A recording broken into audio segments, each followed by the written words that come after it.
Hi all, నమస్తే. నేడు October 25వ తారీఖు కార్తీక శుద్ధ చవితి. కార్తీక శుద్ధ చవితి అనగా నాగుల చవితి కనుక మీకు మీ కుటుంబ సభ్యులకు నాగుల చవితి శుభాకాంక్షలు. అండ్ మీకు మార్నింగ్ చెప్పాను కదా, మా ఊళ్ళో ఒక ఫేమస్ నాగేంద్ర స్వామి గుడి ఉందని చెప్పేసి. సో ఫేమస్ నాగేంద్ర స్వామి గుడి అయితే ఇదనమాట. లోపల చూసారా ఎంతమంది క్రౌడ్ ఉన్నారో. అండ్ ఇక్కడ వచ్చేసి ఇది బైక్స్ పార్కింగ్. చూసారు కదా, బైక్స్ పెట్టుకుంటా కూడా ఎంత రష్గా ఉందో, అందుకే మీకు చూపిస్తున్నాను.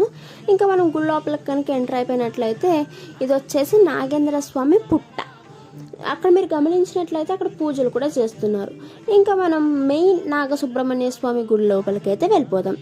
ఇంకా మనం గుడి లోపలికి వెళ్ళిపోయినట్లయితే ఇక్కడ చూసారు కదా ఎంత క్రౌడ్ ఉందో, అసలు నుంచుంటానికే ప్లేస్ లేదు. ఇంకా వీడియో తీయడానికి ఏం కుదురుతుందో అని చెప్పేసి నేను నెక్స్ట్ టైం వచ్చి అయితే వీడియో తీశాను. అది మీరు వీడియో లాస్ట్ వరకు చూస్తే కనుక మీకు స్వామివారి దర్శనంతో పాటు ఆ వీడియో కూడా కనిపిస్తుంది.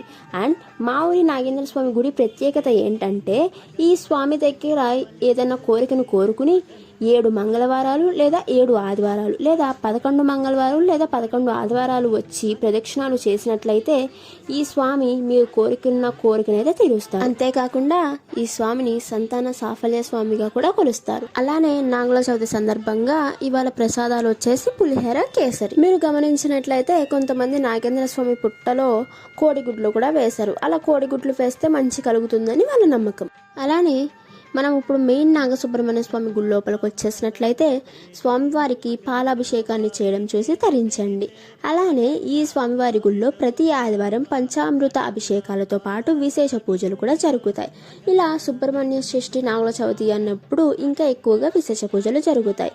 అలానే ఈ నాగేంద్ర స్వామి గుడి ఎంత ఫేమస్ అంటే మా ఊళ్ళోనే కాదు వేరే ఊళ్ళ నుంచి కూడా వస్తారు. హైదరాబాద్ నుండి కూడా వచ్చి స్వామివారిని దర్శించుకుంటారు. అలానే నాగసుబ్రహ్మణ్య స్వామి గుడితో పాటు కొన్ని ఉపాలయాలు కూడా ఉన్నాయి.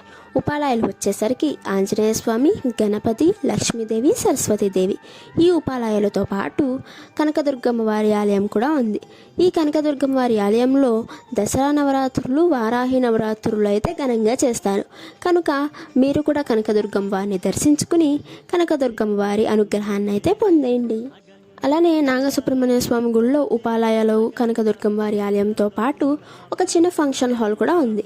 ఈ ఫంక్షన్ హాల్లో రిసెప్షన్స్, మ్యారేజెస్, బర్త్డే ఫంక్షన్స్, ఇలా చిన్న చిన్న ఫంక్షన్స్ అన్నీ అయితే చేస్తారన్నమాట. ఈ కళ్యాణ మండపం కూడా స్వామివారిదే. మీకు కనుక మా ఊరి నాగేంద్ర స్వామి గుడి తెలిసి ఉంటే కామెంట్ చేసేయండి. మరి ఇవాళకైతే ఇవే కవర్లు, మరిన్ని కవర్లతో మరో వీడియోలో కలుసుకుందాం. And subscribe for the most interesting videos. Bye guys.